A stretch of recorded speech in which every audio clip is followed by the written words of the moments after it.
Good morning, everybody. Morning. I would like you to begin. Can you just shut your eyes? And we are going to try to imagine a scenario which some of you may even have experienced, and that is that you're on the beach. I've been at this beach. It's in Mont Saint-Michel in France. It's got incredibly fast tidal swings. And you've been warned of this tidal swing, that when the tide comes in, you have got no chance. And it's a massive beach, and it's very gradual and incline, and you're there, and you're in the sun, and you've got your iPod on, and you're reading a book, and you fall asleep, and it's absolutely gorgeous. You are so utterly relaxed. Just feel the sun's rays. It's fabulous. And then you wake up, and you look at your watch, and you'd looked up beforehand to find out when the tide was coming in, and you look at it and you think, oh my goodness, I don't know whether an expletive comes out your mouth, but suddenly you realize that you are in great danger. You look around, and about, I don't know, it could be 500 yards away, you see the small little lapping of the waves, and they're coming towards you, and you start bricking yourself, and you get together your things, and you stuff them in your pocket. You've got maybe a deck chair or something, and maybe it's about a mile to safety, if you like, and you start running, and you look around occasionally, and you can see the water's catching up with you, and it's getting closer and closer and closer, and it gets to you, and it's around your ankles. Your heart is absolutely pumping. You think you might be able to make it, but it's going to be tight. And then it's up to your knees unbelievably quickly, and then it's up to your waist, and suddenly you find yourself floating, and you are absolutely petrified. You've actually ditched all those things that you thought mattered because they don't matter at all anymore. You just want to get to safety. You can see it ahead of you, maybe another 300 yards away, but you are bobbing around, and actually you're being sucked backwards, inexorably backwards. You're splashing around, you're doing your front crawl, but very quickly you're getting absolutely exhausted.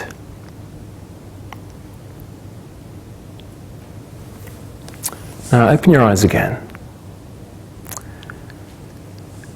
I think all of us, in a sense, we can probably relate on some level to the fact that we cruise along in our lives and we don't sense the imminence of death. We don't have a heightened perception of our own mortality. Death is miles away.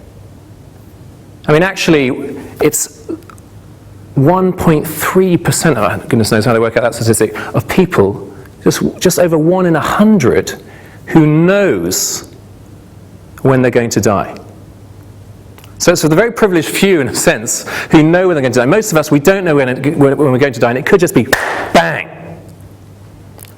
And we're cruising along, we're like there in the deck chair, we're just enjoying life, and things are going well. So I could think of my mate Paul, who's doing very well for himself. He's got a fancy car, he's got a lovely girlfriend, she's absolutely delightful, he's got all that money could buy, he's totally enjoying himself, and he's not thinking in any sense about his own mortality, that maybe those waves are coming in. Or Mary, who's slightly older, well, she's much older, her husband's nearing retirement, and she's just living a lovely life of leisure. She's playing bridge on Tuesdays, and she's having her coffee parties, and it's all seemingly very hunky-dory. Now, she has had a revelation of Jesus. She is aware of his importance in her life, and yet she feels that disconnect, because actually she's not really engaging at a level that should really impact the practical outworking of her life.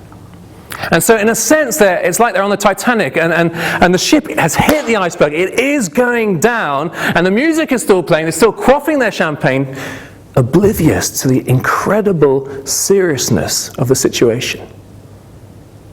But then I can even think of myself, and I've been at different stages of my life, but I would say in general, often just slipping into cruise control on a cruise ship, instead of recognizing that I should be in certain ways on a battleship, aware that the stakes of life and death are incredibly high. And so, what has God got to say? Before we look at that, I just want to tell a story about Millennium Eve. Now, old people, if you ask them where they were when JFK died, most people could tell you.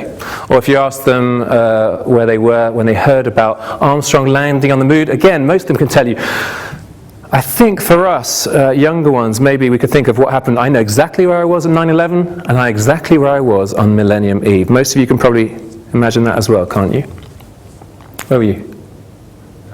No, you don't. Simon? I was in Bagman, London. Duncan? My parents' house. Exciting New Year's Eve? I was in Cyprus. Right. So anyway, this was me. I had a very exciting job. At the time I was working for Bob Geldof, and he had his own hospitality company, and he'd organized, and it was very secretive. He wanted to keep it below the radar. Thankfully, so much was taking place that the press didn't really hear about it, and it was a party, a massive, impressive, high-profile celebrity shindig at the London Aquarium. And they split it all up, and there were these different stages in the London Aquarium for bands to play with, fish swimming around. It was quite surreal, and we put lots of spade work into preparing this extravaganza, if you like. And there was a list of those who were invited. And it was crystal clear for us on hospitality that only those who are on the list could come. Some that are on the list that you'd all be familiar with. There was Madonna, there was Blur, there was the Happy Mondays. Now, I don't know if any of you like the Happy Mondays, but my sister was an avid fan. And when she heard that the Happy Mondays were playing, she begged me, said, please, Simon, can you just wangle me a ticket? Can you somehow get me? I'll help you out. And so I managed, actually, to get her a job as kind of my lackey. And she was so excited. For months she'd been looking forward to it. And so here we were, New Year's Eve, Millennium Eve, on the brink of a whole new millennium, and the celebs started coming.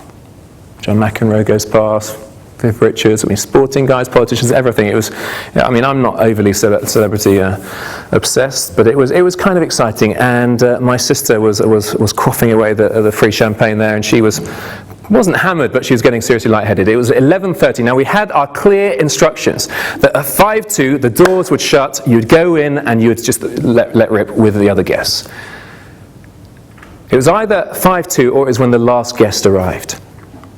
And so just about everyone had arrived. There was one person to arrive. It was 10 to midnight. We had 5 minutes left, and this one, I forget who they were, hadn't yet arrived. And my sister, she needed another packet of fags.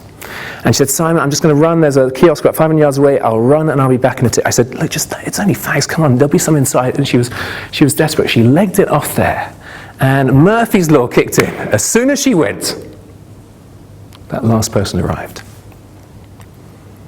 And I tried to stall. It was around the corner. I couldn't see my sister. I was trying to stall, but the rules were the rules. And 5:02, the door was shut.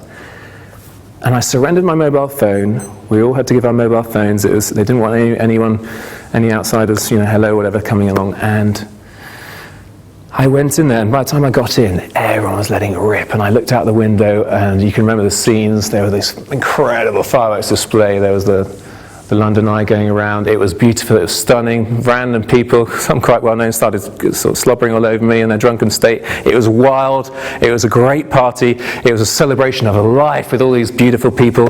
And I got caught up in it for a few minutes, and then I looked down, and I could see in the road, 2 stories below me, I could see Rebecca pleading with the 2 burly bouncers on the door, pleading. And then they were saying no, they're being polite, they're being firm. And then she started getting angry, and she was clawing past them, and they started being much more firm. And then eventually, she wouldn't take no for an answer. They pushed her on the floor.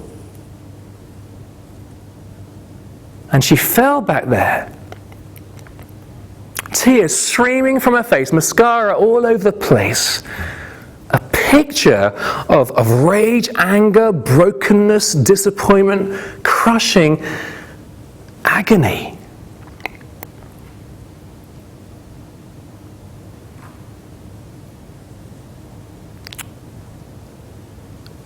And that's kind of a picture of what we're looking at now.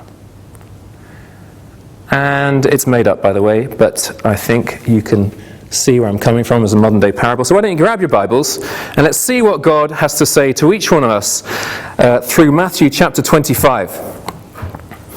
So it's Matthew 25 and 1 to 13. And it's always good to know where Jesus is coming from. So I don't really want to separate chapter 25 from chapter 24, because at the beginning of chapter 24, if you want to look down there, he's on the Sermon on the Mount, and he's with his disciples, and they're saying to him, when will this happen, all that you're talking about? What will be the sign of your coming and of the end of the age? And through that chapter, 3 times, and in our current passage, it makes it 4 times, Jesus uses a variety of, therefore keep watch, because you do not know the day or the hour. That's verse 13 of our passage right now. Or verse 50 of 24, the master of that servant will come on a day when he does not expect him, and at an hour he is not aware of. Back at verse 42, therefore keep watch, because you do not know on what day your Lord will come. Verse 44, so you also must be ready, because the Son of Man will come at an hour when you do not expect him. Now, how many times in Scripture does Jesus, or anyone else that we care to listen to, say something 4 times? I mean, repetition we know is for emphasis, but 4 times? That's surely very significant, isn't it? And so we've got our story, we've got the 10 virgins, they've all invited. Do you see that? They've all been invited. This invitation is absolutely inclusive. And they would look on the surface to be the same, wouldn't they? And yet, although we can't distinguish a difference on the surface, what happens? They all fall asleep. That wasn't a crime. Culturally, it's very frequent. I've been at loads of weddings where I'm the first person there when I've been late for the announced time. In the Middle East or in Africa, that's the way it is.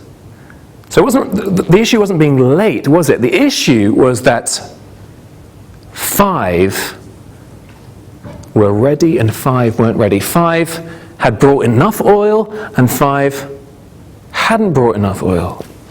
And I don't know about you, but when I read this, I often, imagine myself in a situation. They wake up and they trim their lamps, and the 5 that haven't got enough say to the 5 that do, come on, love us, son, can't you just share it around? I would have thought, wouldn't you thought they would have shared? But part of being prepared is knowing how much you need. And they'd made those calculations. They had been well prepared, and they said, no, you've got to go off and get your own. Now off by your own. So they had to scarper, get some. And meantime, the bride and groom come along. Those that are ready go in. And then the door's shut. Again, I'm thinking surely there's second chances. So I don't think it's unreasonable when those 5 late ones pitch up. They're knocking on the door saying, come on, let us in. Like my sister Rebecca, desperate. Come on, give me a break, surely. Give us some grace, cut us some slack, let me in. And you get the most fearsome, horrific words I think will ever be heard, will ever be pronounced. Verse 12. I tell you the truth, I don't know you. I tell you the truth, I don't know you.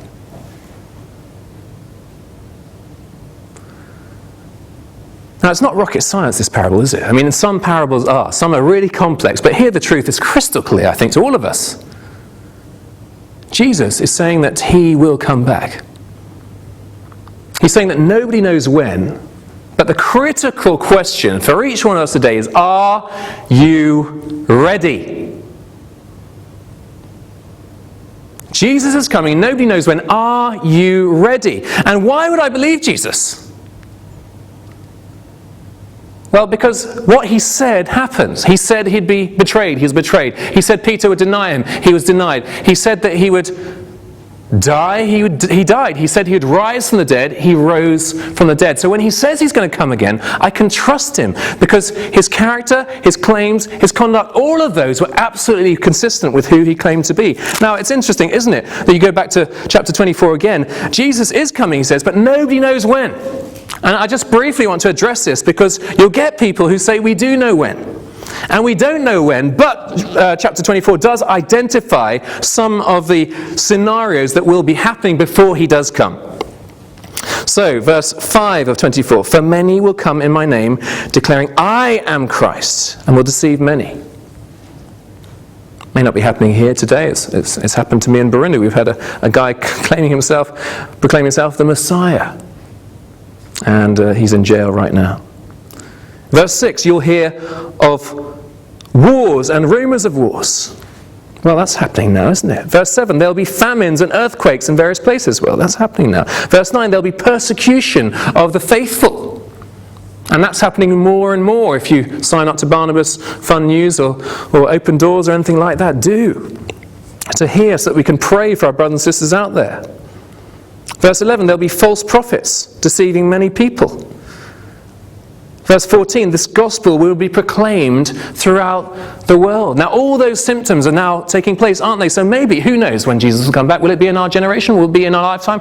Who knows? That's not the point. Jesus is coming. Nobody knows when. Are you ready? Now, I've got an egg here, and this egg is either going to splat on one of your heads, or it's going to splat on one of my heads. For the purpose of the illustration, I'm actually hoping that it will splat on my head. So I need a volunteer. Are you happy to be the volunteer? You can sit there for now. Are you remotely coordinated? Yeah. So if I chuck it from here, you'll be able to catch it? Yeah. I won't chuck it now. But at some stage in the next 10 minutes, I'm going to throw this at you. Now, if you drop it, it'll probably break on the floor. If it breaks on the floor, the deal is I've got another egg over there. I'm going to come and mush it on your head. So I'm going to pick a moment when you're not watching. If he does catch it, the deal is he just comes up to me right now and goes on my forehead. Okay? So, I'll keep it in my pocket maybe. And you, please, keep on your toes. So it's basically like each one of us today, we've been given this invitation. Here is the invitation card. It's got your name on it. Dear whoever, Jesus is inviting us to come. He's coming. He's come that we might be in relationship with him, that we might receive his forgiveness, his grace, his freedom, reconciliation, all the benefits of life before death and life after death. And am I going to receive that invitation? Am I going to take it to myself? And I think the question Jesus would ask of each one of us right now is, will you respond before it's too late? Will you respond before it's too late? Salvador Sanchez, you may have seen his obituary. This was the world boxing welterweight champion. And last month he died. And this is what was written about him. And I'll paraphrase because I haven't got it before me right now. But died, Salvador Sanchez, of injuries after his Porsche 928 collided with two trucks just north of Querétaro, Mexico. A school dropout at 16, Sanchez discovered that he liked punching people and he's good at boxing, so he gave up school and became a boxer. A peppery tactician, he wore opponents down for late-round knockouts. His record, 24 knockouts, 2 draws, no defeats. And he said this last month: I'd like to step down undefeated. I'm only 24, and I've got all the time in the world. And I'm only 37, and I've got all the time in the world. And you're only 34, and you've got all the time in the world. You're only 26, you've got all the time. And you're only 50, you've got all the time in the world. Do we? Contrast him with Bonhoeffer. Bonhoeffer is one of my fantastic heroes. I love him, a German priest, a great man of faith who actually left the cushiness of America to come back and fly back to Germany under Hitler's Nazi state because he wanted to be part of overthrowing that regime. He risked his life. He was actually ended up being caught, and he was put in a camp. And he languished there for a while, never lost hope, wrote some incredible materials. He wrote The Cost of Discipleship, letters from prison to his beloved wife. And tragically for us, but obviously under God's sovereign ruling, a few months before the end of the Second World War, he was executed. And his SS guards who came and took him to lead him away to kill him. This is the man who said, when Christ calls a man, he bids him come and die. So, as they led him away, before slipping the noose over his neck, he said to them, "For you, this is the end. For me, this is the beginning."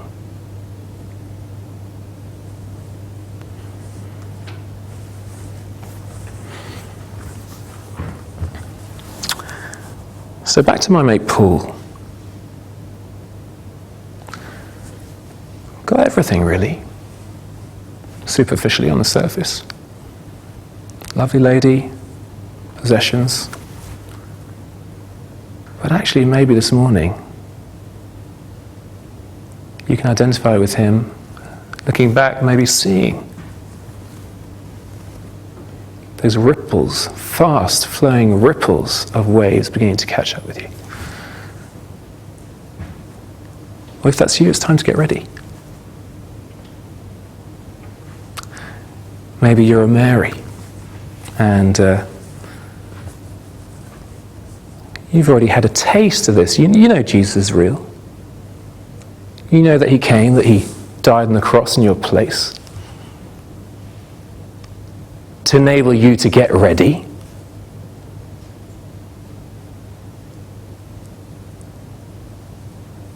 And you're okay with the bridge and the coffee parties, but you know there's more. Well, get ready and live ready. So for you Pauls out there, and you're recognizing this morning that you're not ready, you want to get ready, it could be a decision you can make right now. We could pray together, you could grab someone after the service and pray with them. Maybe it's more a case that you've got some significant questions that you want to answer before. If that's you, well, we're running something every Tuesday night for an hour. There's a meal beforehand. It'll be 6 to 8 of you in a group, very friendly, no threats at all. You can lay out your questions, your doubts, your concerns, address them, and then respond and get ready. Some of us here, we in a sense, we know we're ready. We've already responded maybe years ago. And, I'm passionate for Jesus, but I recognize even in my own heart that on occasion, there are areas of my life that I'm slipping.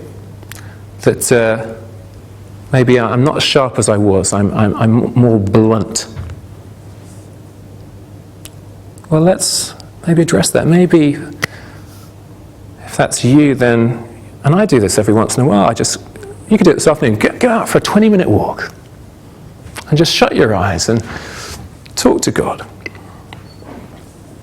and say, God, what needs addressing? What needs tweaking? Or where have I really, what needs wholesale changing in my life? Because we don't just want to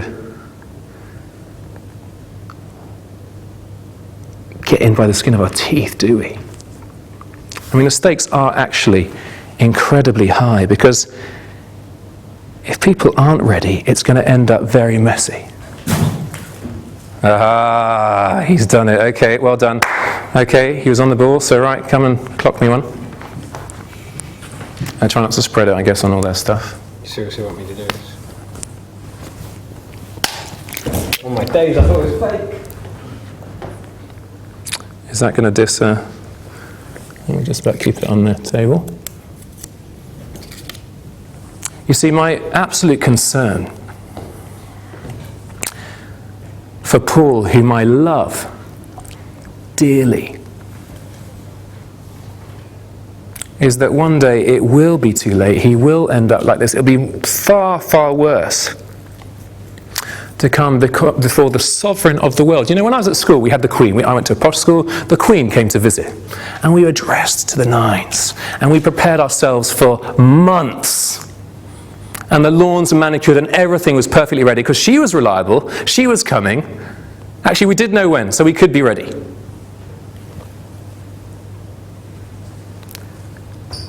And I would have been in real trouble presenting myself like this. I remember once actually being caught by my mother-in-law naked. And normally she parked the car there. She didn't for some reason, came through the door, and I was hoping she'd go in a different room. I was absolutely caught naked. It's not a good place. And yet the stakes are incredibly high.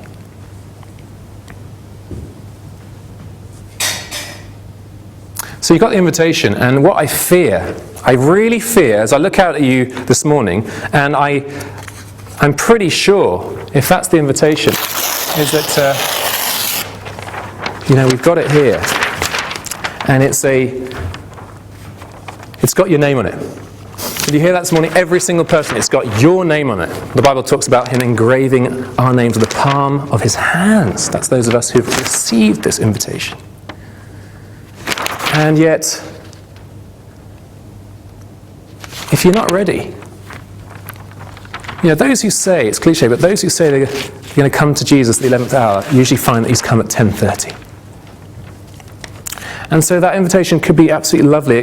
You could take it back and stick it on your mantelpiece. But no, if it's too late at some stage, and it will be too late, and that's what's annoying about always putting things off, is that invariably we miss it, then we will.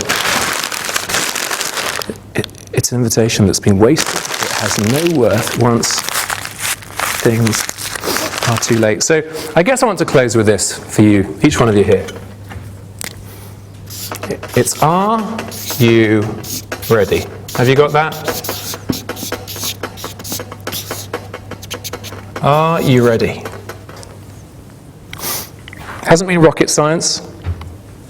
It's not a difficult question to look at my own life and say, am I ready? And there are two groups of us. But even in the second group, it might range a bit. But basically, for those of us that are not yet ready, I just want to say this morning, you can choose to get ready.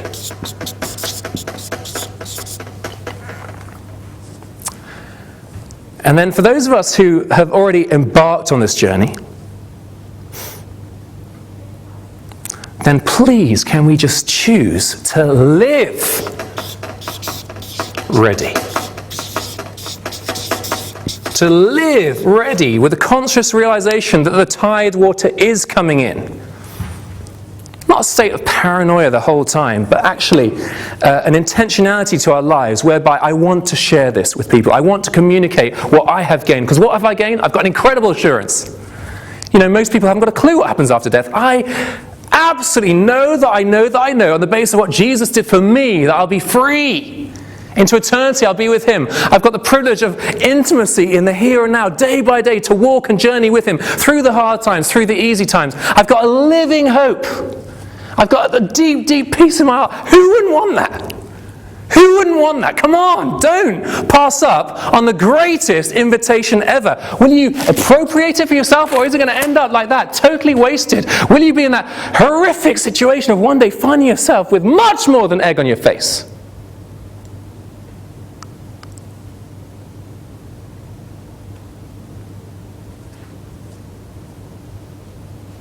So shut your eyes again, please, as we come towards an end.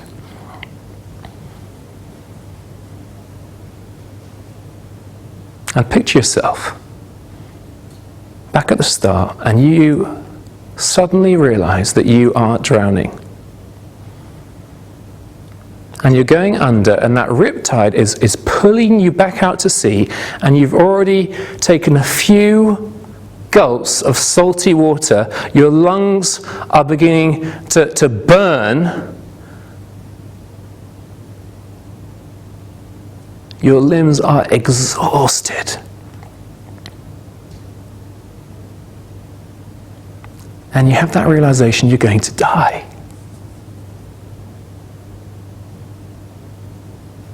And then a lifeboat comes along. Last minute. And these burly arms hoik you in. And you lie in that lifeboat on the floor, and you're spluttering, and your breathing is so sharp and intense, and After 2 minutes, you realize that you're safe. And an incredible joy fills your heart, an incredible relief, and you pop your head over the edge and you suddenly look around and you see that actually you're not the only one, and there are shed loads of people who are dying, and the rescuers are busy pulling people up one by one by one, but there's only 2 of them and you've got the chance to be a part of it. And so actually you are exhausted and you feel like you can't do, you've got no strength left, but this new energy comes into you and you start, yes, playing your part, and you're pulling them in and you're pulling them in and you're pulling them in, and you're part of a work of saving lives.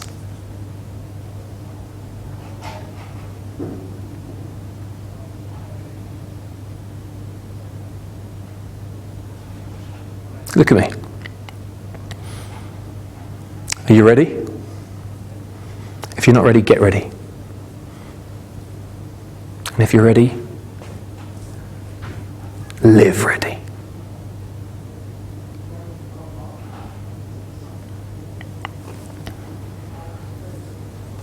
Let's pray.